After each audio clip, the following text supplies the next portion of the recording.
Bonsoir à tous.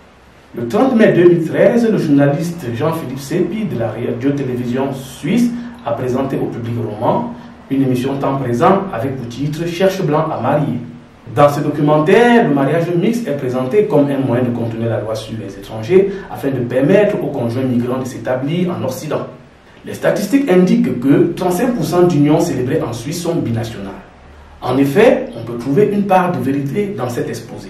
Pourtant, l'écrasante majorité des mariages mixtes entre Suisses et étrangers se passent merveilleusement bien et même mieux qu'entre Suisses. En couple, l'amour se vit pleinement avec des bonheurs conjugaux enviables. Ce reportage tente de vous montrer cette belle réalité. Nous, Kwisho, les Bamenjou de Suisse, association communautaire camerounaise, avons fait une incursion chez 4 couples binationaux qui font le témoignage de leur vie. Regardez. Alors Méline, Ouais. tu as été au Cameroun? Hein? Tu as déjà passé les vacances au Cameroun? Oui. Qu'est-ce que tu as aimé pendant tes vacances? J'ai aimé le gumbo, la pastèque. Et ce que j'ai aimé en plus, c'est qu'en fait, j'adorais bien voir des lézards. Aussi. C'était très bien. Et Nolan, c'est quoi le pays de ta maman? Le Cameroun, Et de ton papa? la Suisse, Et toi, tu es de quel pays? les deux.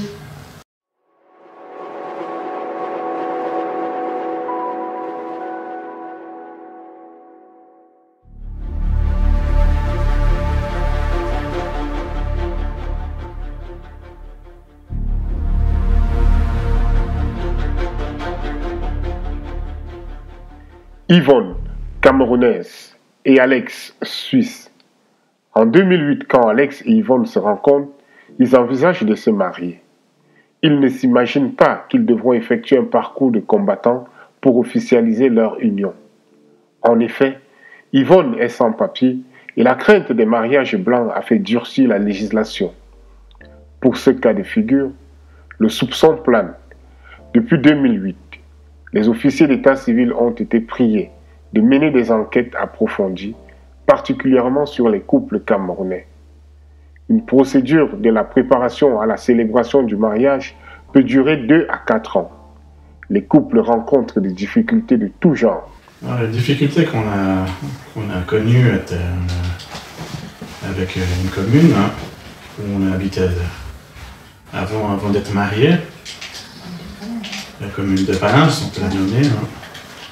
Et là, on a eu bien des difficultés à obtenir un permis de fin de séjour pour ma femme. Cette commune n'a pas voulu nous délivrer, en stipulant comme quoi elle n'avait pas d'entrée de passeport en fait. Et ceci, ça nous a engendré un matin, à notre grand étonnement. 3 policiers sont intervenus à notre domicile, une fois que j'ai quitté le domicile pour aller travailler. Et là, ça nous a amené quelques tracas et quelques soucis. Et comment vous avez fait pour vous en sortir? Pour nous en sortir, on est allé se renseigner auprès du centre social protestant. Pour faire face à ces difficultés, les couples ont recours à des organisations humanitaires qui apportent des solutions à ce genre de situation. Nous nous sommes rendus à la Fraternité, un service social spécialisé pour immigrés à Lausanne. Ils interviennent à toute problématique migratoire, notamment le mariage. Nous y avons rencontré M. Francesco Merlo. Nous recevons à la Fraternité des mariages binationaux, ce que vous appelez des mariages binationaux, que moi j'ai plus envie d'appeler multiculturels, parce que très souvent la Suisse étant tellement mélangée qu'on peut se retrouver dans un couple avec 3 ou 4 nationalités, 3 ou 4 cultures différentes dans le même couple. Donc c'est plus du multiculturel que du binational. Le binational a son importance également dans le terme, puisqu'il implique un côté juridique. Il y a 2 personnes avec 2 passeports différents qui vont se marier. Ça n'implique pas la multiculturalité, ça implique le côté juridique. Et donc nous, on reçoit ces personnes dans un cadre beaucoup plus d'aide dans une problématique de mariage. dans un accompagnement social et juridique pour que ces personnes puissent avoir accès à ce droit fondamental qu'est le mariage. Le mariage, selon la législation suisse, se définit comme une institution juridique reconnaissant l'union entre deux individus qui ont pour but de construire un cadre de vie conjugale. Nous avons rencontré Mme Pulchérie Fepoué à Vevey. Elle a fait des études de sociologie. Elle nous donne une approche africaine du mariage. Maintenant, si je devais le définir du point de vue africain, je l'orienterais plus vers le Cameroun parce que je pense que notre association est issue de cette région-là. C'est une institution, on pourrait dire que c'est une institution déjà sociale qui peut se décliner soit du point de vue des rituels, du point de vue juridique ou religieux. Et là où les deux perceptions se retrouvent, c'est la notion de jumelage. Il y a une union entre deux ou plusieurs personnes. Je dis plusieurs parce que la législation camerounaise intègre le mariage sous le régime polygamique et sous le régime monogamique, ce qui fait que on a dans les deux cas, si je peux revenir aux similitudes, la notion de mariage monogamique qui est aussi très présente en Suisse dépend du droit public. Par contre, la notion de mariage polygamique dépend du droit coutumier et n'implique pas forcément une reconnaissance institutionnalisée à travers des signatures d'un contrat. Donc il y a ces deux, il y a ça qui nuance un petit peu l'affaire. On peut voir on vit des mariages où les gens n'ont pas forcément, ne sont pas passés par la mairie pour légaliser leur union, mais en cas de litige entre les conjoints ou entre deux conjoints ou plus de deux conjoints, ils peuvent faire appel au tribunal coutumier pour avoir gain de cause. C'est l'une des plus grandes nuances entre les deux mariages. Prince Patrice et Françoise Boni sont mariés depuis 12 ans. Pourtant, nul n'aurait prédit un avenir heureux à ce couple, vu la grande différence d'âge et de culture du couple. Mais c'est vrai que on voit qu'il y a beaucoup de regards différents dans notre société face à ces couples, face à ce métissage qui est en train de se créer dans notre société. Il y a aussi le regard, et pour moi, la plupart des regards sont empreints de préjugés et de fantasmes. C'est un légume que j'ai découvert, un légume qui est au Cameroun, pas seulement. C'est un légume qui est très sain, il paraît. Voilà, je suis demandeur d'asile. Et après, j'ai trouvé un bon travail parce qu'à l'époque, on nous permettait de travailler. Je travaille sur Atlas. Je m'intègre bien, donc, puisque je parle parfaitement le français. Et j'ai toujours été dans la logique, j'ai toujours marché comme les lois suisses le demandent, pas de délit. Donc, et puis je respecte les institutions suisses, puisque on dit quand tu viens dans un pays, si les gens marchent tête en bas, il faut marcher tête en bas. Donc c'est grâce à tout ça et à mon intégration, et aussi parce que je suis marié à une Suisse. Et je suis quelqu'un qui n'a pas de poursuite, je suis parce que pour obtenir le passeport suisse, il y a beaucoup de choses qu'il faut remplir. Et puis je crois que je les ai remplies 10/10. Donc c'est pour cela que j'ai ce passeport que je mérite et je suis fier d'être suisse. Ça. Françoise, qui aime bien les voyages, a effectué plusieurs séjours au Cameroun, le pays du prince Patrice. Ainsi, elle a hérité de sa belle-mère des recettes culinaires exotiques. Prince Patrice est artiste. Françoise est enseignante et artiste clown. De leur nom d'artiste, le couple Tambia, ils ont su jumeler leurs talents pour créer un cocktail artistique explosif.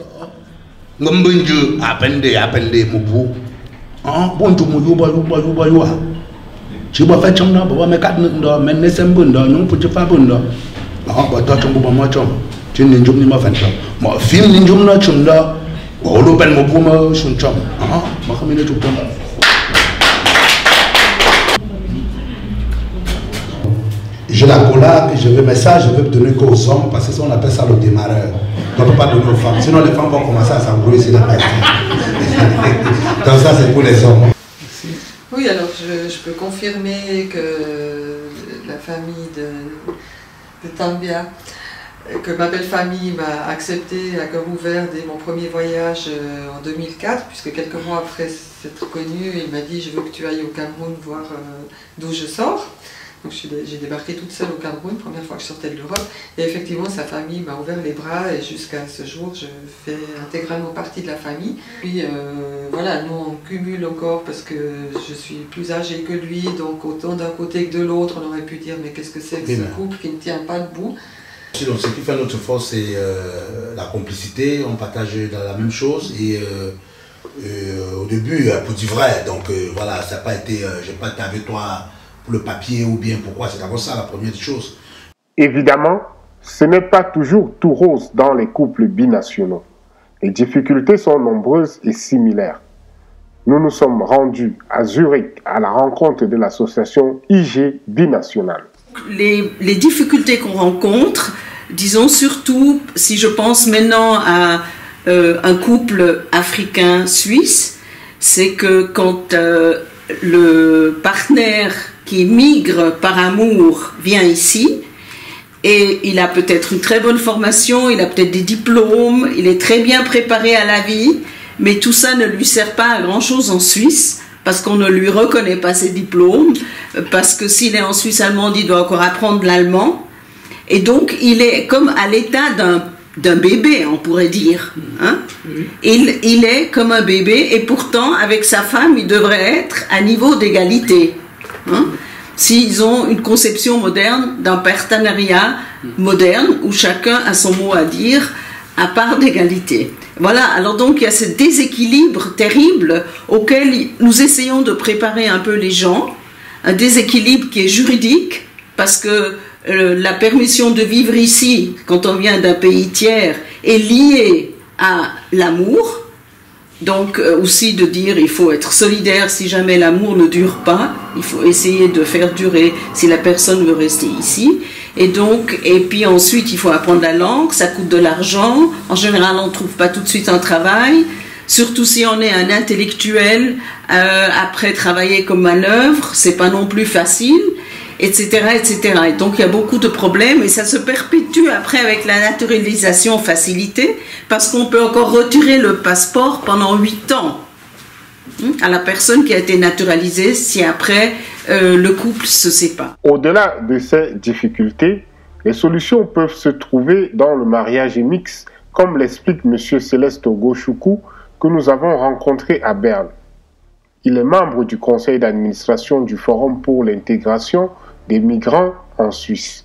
Le mariage mixte, ça fait partie de ces éléments de la migration, de l'intégration qui profitent à tous. Pour les époux étrangers ou les épouses étrangères, je pense que d'abord c'est un moyen qui facilite l'apprentissage de la langue.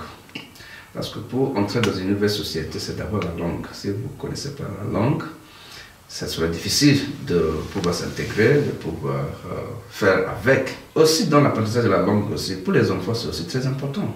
Si les enfants parlent la langue déjà, que ce soit le français, l'allemand et l'italien à la maison, ça les aide à mieux s'encadrer dans la langue, et ce qui a aussi des effets positifs à l'école.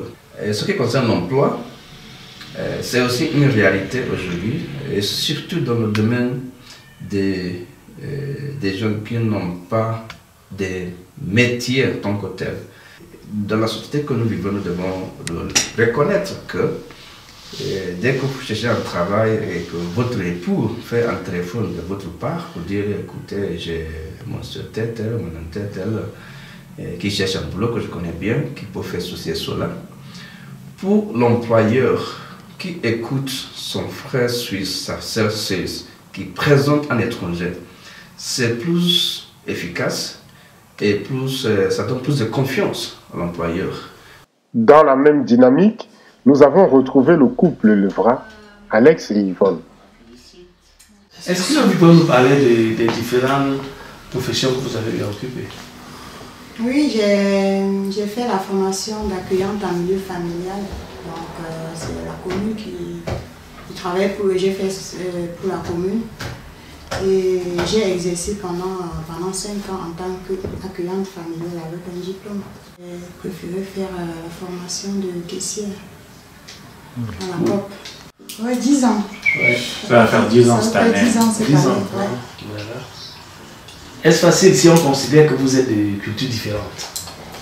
Oui, pour moi, j'ai pas eu beaucoup de difficultés. C'était juste un point particulier, c'était sur sa ponctualité.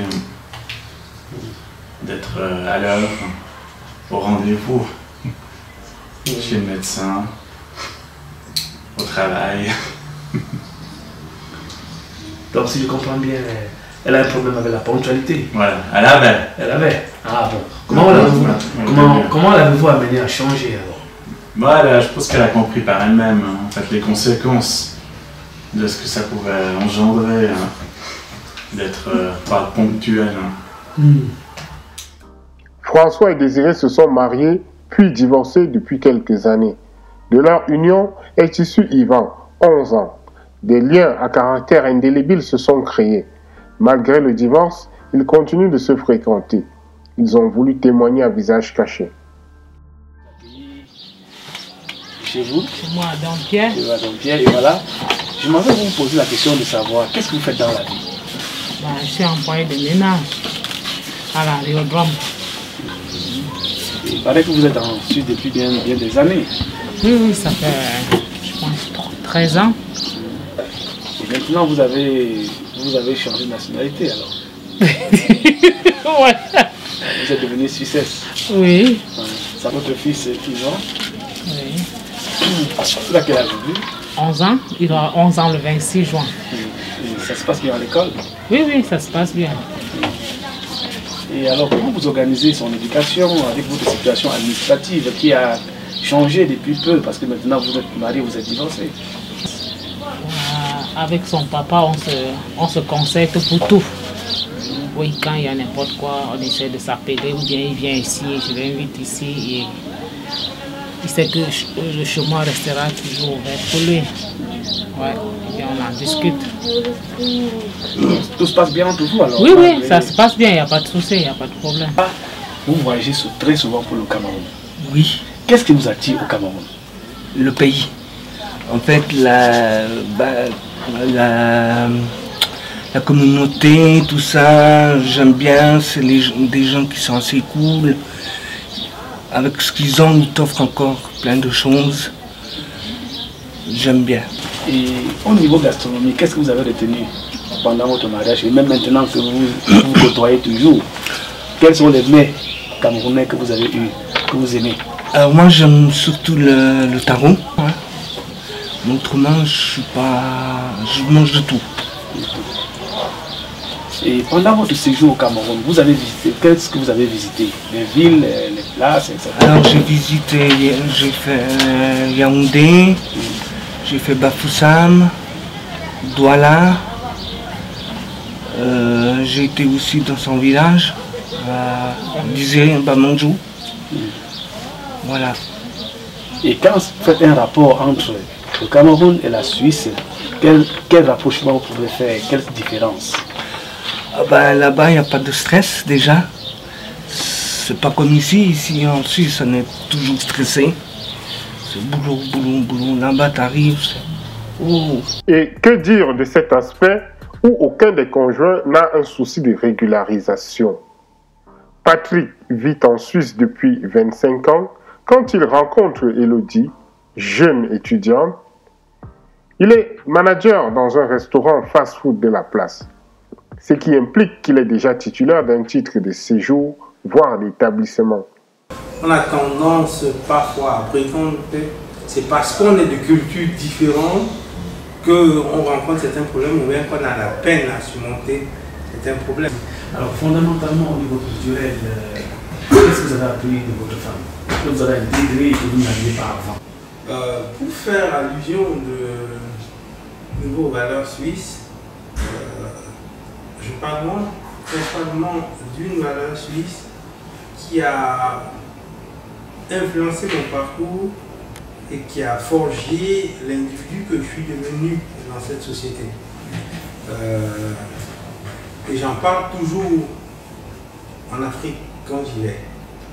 La valeur de la croyance au travail et à la rigueur. En Suisse, on y croit.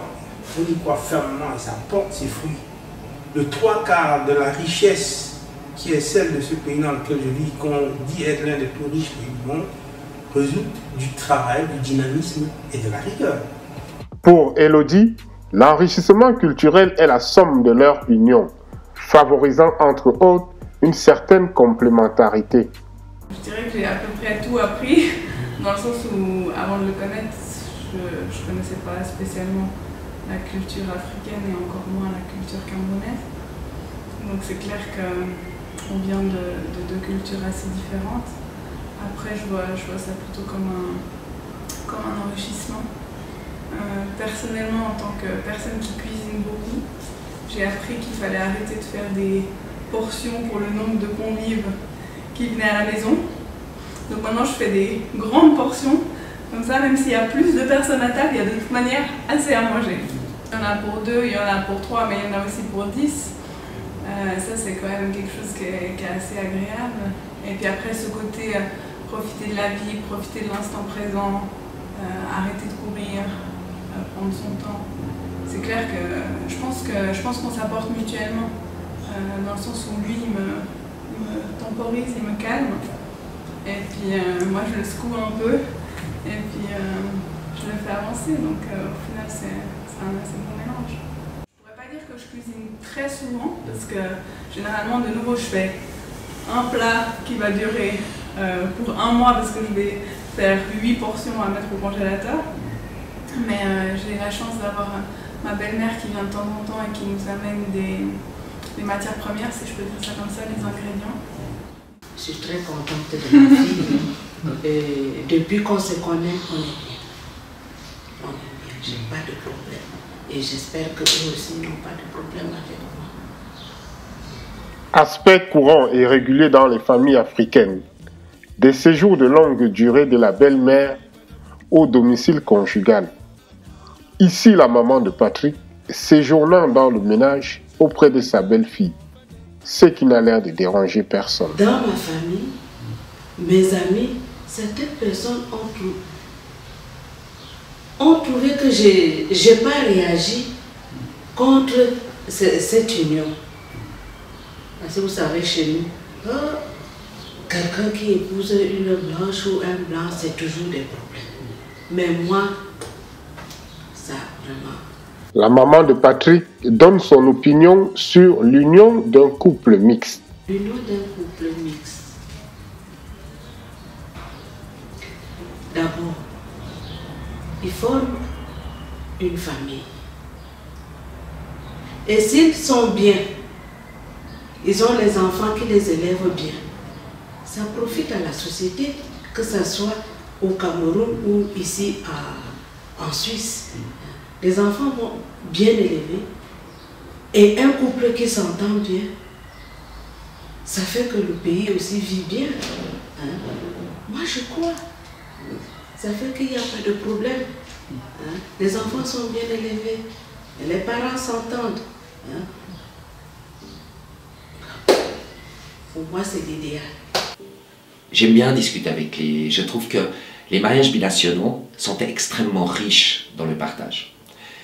Et c'est vrai que en les côtoyant beaucoup depuis au moins 15 ans, où c'est plus présent dans mon job, eh bien, je me suis rendu compte de quelques problématiques qui sont super intéressantes à partager. Je donne qu'un seul exemple, qui est celui de l'argent, le regard sur l'argent. Comment concilier le regard suisse sur l'argent, qui est un regard, qui est une philosophie où l'argent qu'on a, c'est celui qu'on a gagné à la sueur de notre front. Il y a tout le côté méritoire. On a cet argent parce qu'on l'a mérité. Comment le concilier avec une vision de l'argent beaucoup plus collectiviste, où la famille, rester au pays par exemple, est très très important quand on gagne de l'argent et qu'on a cette idée qu'il faut le partager. Comment on arrive à faire comprendre ça à une personne d'ici? Et pour moi, ce rôle-là dans mon travail est encore plus intéressant que de faire des recours ou des courriers administratifs pour obtenir des permis. Je trouve qu'il est beaucoup plus enrichissant, on va dans l'intimité des personnes. Pour moi, je suis un véritable privilégié. Les personnes m'offrent leur intimité, donc elles m'offrent d'autres visions, d'autres choses qui me font grandir. Et de partager toutes ces différences, c'est assez génial. Je ne sais plus qui c'est qui disait dernièrement que nous avons tous ensemble 99,8% d'ADN commun. Et que malheureusement, nous avons 98% de politiciens qui veulent nous montrer uniquement les moins de 2% de différence. Chaque fois, c'est des histoires personnelles, individuelles, un homme, une femme qui se rencontrent, qui se plaisent, après, voilà, qui se mettent ensemble. L'apport, c'est une ouverture sur un monde qui se diversifie, voilà, on vit à Lausanne une interculturalité, une multiculturalité vraiment grandissante et très importante. Et par exemple, pour ma famille, qui a accepté Patrice dès le départ, ça a été aussi une ouverture pour eux sur l'Afrique, se dire ah oui, c'est comme ça que ça se passe, puis du coup à regarder aussi que ce soit l'Afrique ou l'immigration d'une autre façon, même si ils étaient déjà ouverts, mais ça leur a permis de connaître. Et voilà, je pense que ça peut servir à ça. Et que la Suisse est quand même un pays, il faut le savoir, depuis des siècles et des siècles, c'est construit grâce à l'immigration, quand même. Oui. C'est pas seulement les 20, 30, 50 dernières années, c'était précédemment. L'immigration nous apporte beaucoup aux sociétés. Qu'il faudrait plus promouvoir aussi, c'est que ces thèmes entrent aussi dans la politique, et que dans la politique, on se rende compte que l'apport des gens qui viennent de l'extérieur est un apport positif. Ce sont des ressources précieuses et pas seulement des handicaps ou des entraves ou des problèmes. Je finirai avec, comment il s'appelait, Saint-Exupéry qui disait « Si tu diffères de moi, mon frère, loin de me nuire, tu m'enrichis ». Les intentions profondes des membres des couples mixtes sont clairement contraires à ce qu'a voulu nous faire croire le documentaire de temps présent. La société suisse et les autorités n'ont pas de quoi avoir peur au point de durcir la loi sur l'immigration. L'amour reste le dénominateur commun, la motivation profonde. Cédons avec délicatesse la place à la tolérance et bon voyage.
Yeah, I'm off and down.